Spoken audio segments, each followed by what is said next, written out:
What's up, everyone? I'm Phoenix Knight. Today we're going to be talking about RWBY Volume 5, which is finally here. We're going to be talking about Volume 5, Episode 1. Now, quick disclaimer before I start this review. I'm not going to be going through in detail of what happens in the episode. I'm going to expect that everyone's already watched it. You know, go to Rooster Teeth first, support the industry, watch it there, then come here, watch this review. But it will spoil what's happened in the episode if you haven't watched it already.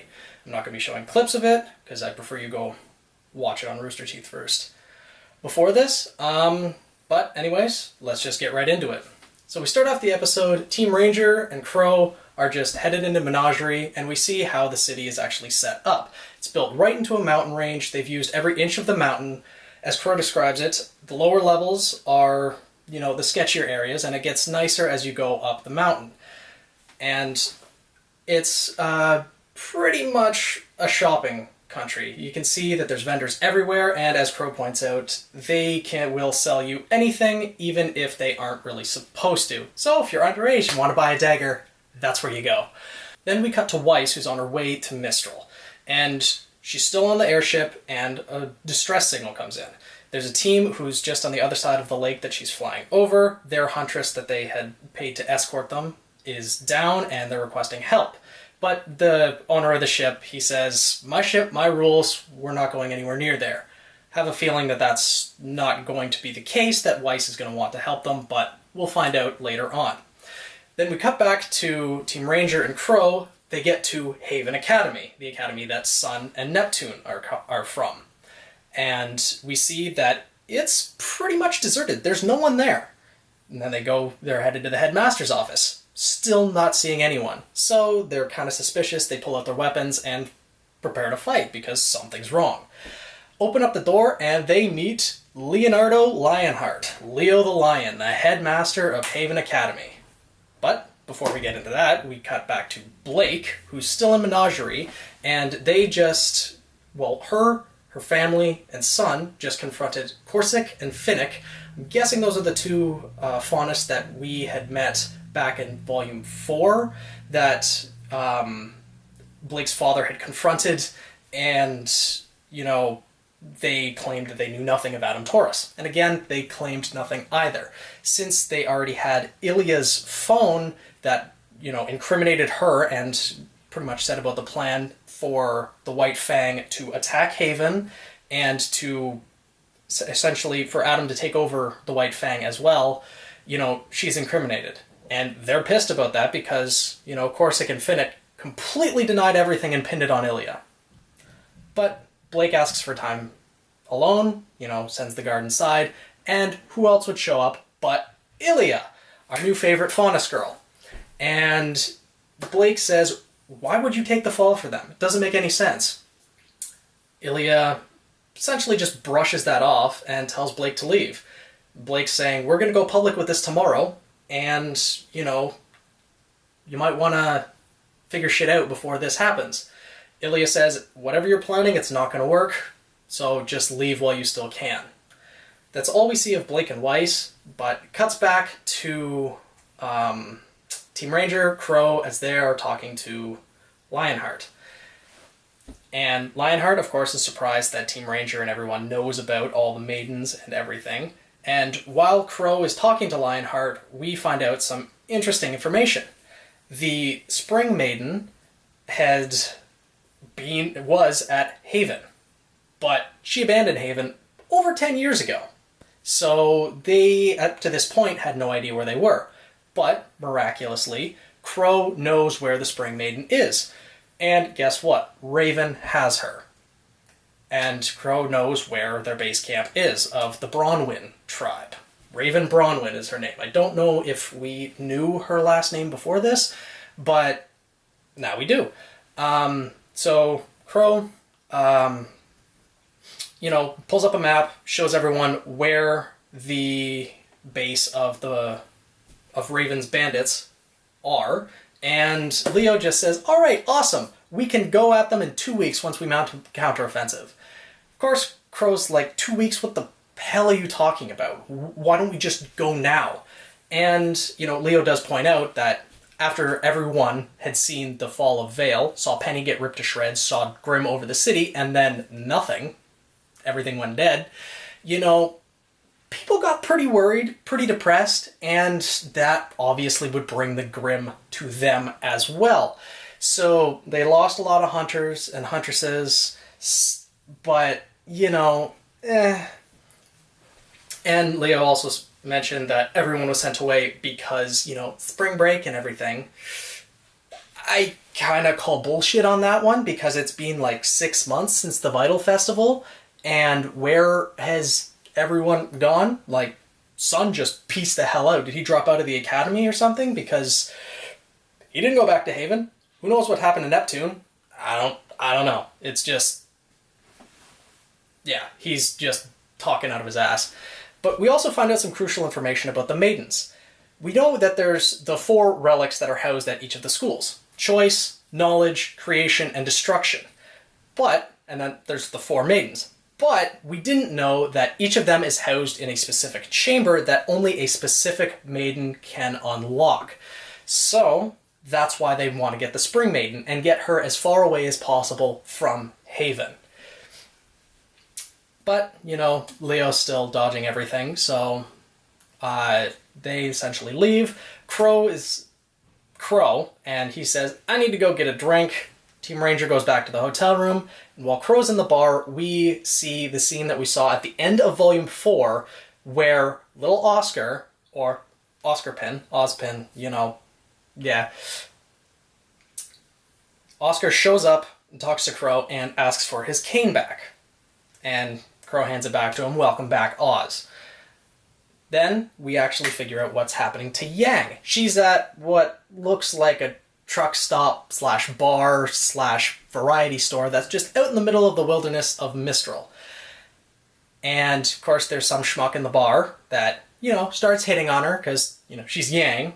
And Yang essentially pinballs him right out of the bar. Bartender just says, oh, thanks. Been having some trouble with that guy. But what are you doing out here anyways? There's nothing out here. Yang's looking for someone. And the only person in the area is Raven. So guess what? She's not going to meet with RWBY. She's going to meet with Raven. And then the guy that she knocked out of the bar just says, I heard you were looking for someone. Might be able to help with that. So that's probably going to lead to something. But that's all we see of Yang. Cut back to Team Ranger and Crow. While Team Ranger's sitting in their hotel room, they hear a knock at the door. Who else but Oscar? And Jean, Nora, and Ren are the only ones in the room at this point. Oscar asks, is there someone here named Ruby Rose? And of course, everyone in the room is, why? Why are you looking for Ruby? They're suspicious, obviously. And then, of course, Crow just stumbles over completely plastered. And he says, I think her uncle could use a little bit of help. And Crow falls over, and then RWBY comes out just saying, why can't a girl read her comic books in peace? Then we hear something that is very familiar. A line that we had heard way back in Volume 1. Oscar sees RWBY. The first thing he says is, you have silver eyes. First thing Ozpin said to RWBY is the first thing that Oscar says to RWBY. And then they obviously find out that Oscar is Ozpin, and that's where the episode ends. Now, the information that is really important that we found out in this episode is, through the discussion that Leo and Crow had, we find out that Raven and Crow are actually evenly matched. So this is going to be an interesting point because Leo, well, after their entire conversation, we also find out that Leo had called Watts, one of Salem's generals, to listen in on the conversation. So Watts knows where the Spring Maiden is as well. And that's going to pose some problems, because Leo now is not going to go after the Spring Maiden. That's kind of obvious, because he's a coward who's under the thumb of Salem. And so Crow and Team Ranger are going to go after Raven. Yang is also going after Raven, so there's going to be some sort of encounter there. My guess is since Crow and Raven are evenly matched, those two are going to have a fight, which I really want to see. And what I think is going to happen, because when Yang is in the bar, she still had some trauma, like her hands were a bit shaky and everything, so there's still some psychological damage going on there. I think what's going to happen is Yang's going to find Raven first. She's going to end up being beaten by Raven, taken captive, or whatever, and then Team Rager's going to show up and have to rescue Yang. And see how that goes. I'm looking forward to seeing some fights between Raven and Crow and Raven and other people, because we don't know much about Raven's power. We know she has a badass sword and can make portals. But other than that, we're not really sure. Weiss probably is going to end up going to help those other people. Who knows what kind of characters we'll meet there. Could be some main characters, could be just other side characters, just a plot fill. And Blake, on the other hand, doesn't look like she has any intention of leaving Menagerie anytime soon. So we may not get a reunion between Blake and the other members of Team RWBY this soon in the season. May not be till the season finale, may not even be till next season. But based on what Ilya said, that going public is not going to work with this information, that tells me that a lot of Menagerie is actually on the side of the White Fang. That she's going to be preaching to a bunch of deaf ears that they won't listen. And that's going to lead to some tension in the Faunus. Maybe Blake's family will get exiled. Maybe there'll be a Faunus war. I don't know what's going to happen. But for Blake to actually take back the White Fang, as she intended at the end of Season 4, that is going to be interesting to see. We also found out through the conversation of Leo and Crow that since each of the maidens are responsible for opening the chamber that each of the relics are housed in, that, it makes sense not to have the maidens kept at the school that the chamber is at. So, for example, the Fall Maiden unlocks the Relic of Choice, the Spring Maiden unlocks the Relic of Knowledge, Winter for creation, and Summer for destruction. Now, we can assume that since Beacon's destroyed, Salem has that relic that was there. Now we know that that is the Relic of Choice because the Fall Maiden, which is now Cinder, unlocked that relic and took it to her. That only begs the question, why the hell did they keep the Fall Maiden essentially right next to the chamber that she's used to unlock to get that relic? Which is just... It doesn't make sense. It's sheer stupidity. Because as Crow stated, which is another point, the Spring Maiden was kept in Haven, where the relic that she's going to unlock is there. And I know this because, or we know this because Crow said we need to get the Spring Maiden as far away from Mistral as possible. Which makes sense if the relic that she's going to be able to get is there. So why the hell are they keeping the maidens at the schools where their specific relics are kept? Just doesn't make sense. That seems like a sheer oversight for Ozpin. And then there's also another little theory that I'd like to point out here. It's commonly known that, it's a theory that Ozpin is based off of the Wizard of Oz. Now, and then Good Witch is the Good Witch of the East. But now we have Leo the Lion, who's a coward. We have the Cowardly Lion. Then that's two headmasters. Ironwood mostly made of metal. He's the Tin Man. So I'm going to be discussing this in a later video, but, that's an interesting thing to point out. It's also a good thing to point out that RWBY, when she was in the room, why can't a girl read her comics in peace? It's really nice to show that she's still a kid at heart.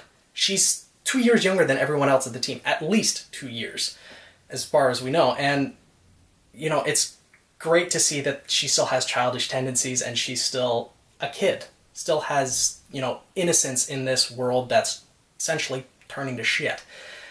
But anyways, that'll be it for the video.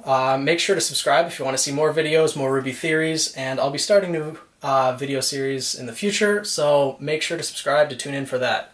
Alright, peace out.